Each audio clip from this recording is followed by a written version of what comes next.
मुसलमानों की हर चीज से नफरत पैदा करने की कोशिश की जा रही है, बल्कि बीजेपी और संघ परिवार ने मुसलमानों पर ऐलान जंग कर चुकी है।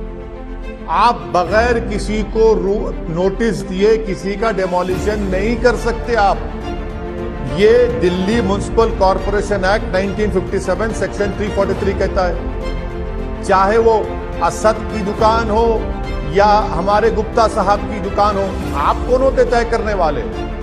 क्या अप्रैल 20 को बीजेपी दिल्ली के चीफ ने लेटर नहीं लिखा कि ये पत्थरबाज हैं, इन लोगों ने इस तरह का काम किया है, इनके कारोबार को, इनकी दुकानों को, घरों को तोड़ दिया जाए? वो लेटर लिखा उन्होंने।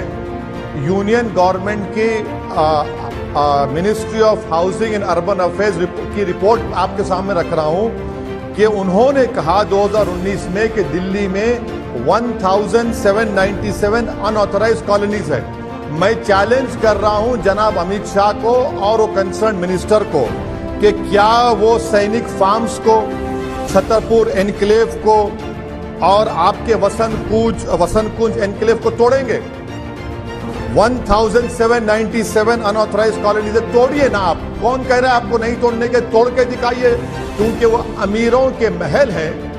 आप गरीबों की झोपड़ी, गरीबों के रोजी रोटी को बर्बाद करेंगे, मगर अमीरों के महलों को कभी आंच आने नहीं देंगे आप। और नफरत इतनी भर दी गई थी कि जो दुकान दिखी वो मुसलमान की तोड़ो उसको। तो उन्होंने ना मुसलमान में फर्क किया ना गुप्ता साहब ने किया। अब गुप्ता साहब सुप्रीम कोर्ट गए, बताना पड़ेगा मोदी सरकार को सुप्रीम कोर्ट में गुप्ता साहब को और जितने वहां पर गरीबों की दुकानों को आपने तोड़ दिया, ज्यादातर मुसलमानों की थी, आपने क्या नोटिस दिया उनको? क्या बीजेपी और देश के प्रधानमंत्री के दिल में एक इंसानियत का दिल नहीं है कि एक मासूम बच्चा, उसकी दुकान तोड़ी गई, उसकी बाप की तो 54-58 को चुन रहा है, टेट्रा पैक जो फ्रूट की जूस है उसको चुन रहा है। एक औरत पुकार कर कह रही है कि भैया मेरे बच्चों की पढ़ाई इससे होती है। एक घर है जिसका स्टेयरकेस आपने तोड़ दिया, ऊपर 8 लोग घर में बैठे हैं।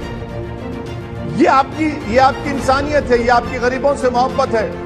जहां पर मंदिर के सामने इलीगल एंक्रोचमेंट था तो मंदिर के जिम्मेदारों को कहा गया कि बुलडोजर नहीं आएगा, आप निकाल दीजिए, और मस्जिद के सामने था तो आपने बुलडोजर लगाकर तोड़ दिया, जिसका आपने अभी जिक्र किया। हम वहां पर गए थे उस मस्जिद में, वहां पर एक खबर थी, खबर को आपने डिमोलिश कर दिया। खबर के सामने एक मंदिर थी, माशाल्लाह से आज भी इंटैक्ट है वो। इसीलिए तो मैं कह रहा हूं कि बीजेपी मुसलमानों पर एक जंग का ऐलान कर चुकी है और कलेक्टिव पनिशमेंट देना चाहती है मुसलमानों को। तो ना सिर्फ बीजेपी बल्कि दिल्ली का वो मुख्यमंत्री जो आजकल मौन व्रत पर बैठा है, उसकी भी जिम्मेदारी है कि उसने तो यह कह दिया कि वो इलाके में बांग्लादेशी और रोहिंग्या रहते हैं। बेशर्मी के साथ कह दिया उन्होंने, ताकि दोबारा फिर जाकर तोड़ा जाए, क्योंकि वो बांग्लादेशी और रोहिंग्या के लोग वहां पर बसते हैं। पुलिस अगर है तो किस लिए है? सरकार जज, जूरी, एग्जीक्यूशनर का काम करेगी। क्या देश के प्रधानमंत्री चीफ जस्टिस ऑफ इंडिया भी बन चुके हैं? क्या देश के प्रधानमंत्री पुलिस के पावर्स भी ले चुके हैं? और देश के प्रधानमंत्री कहेंगे कि असदुद्दीन ओवैसी देश के लिए खतरा है, उसको गोली मार दो, तो क्या गोली मार देंगे? तो फिर देश रूल ऑफ लॉ नहीं चलेगा ना मैडम, फिर तो एनआरकी चलेगी।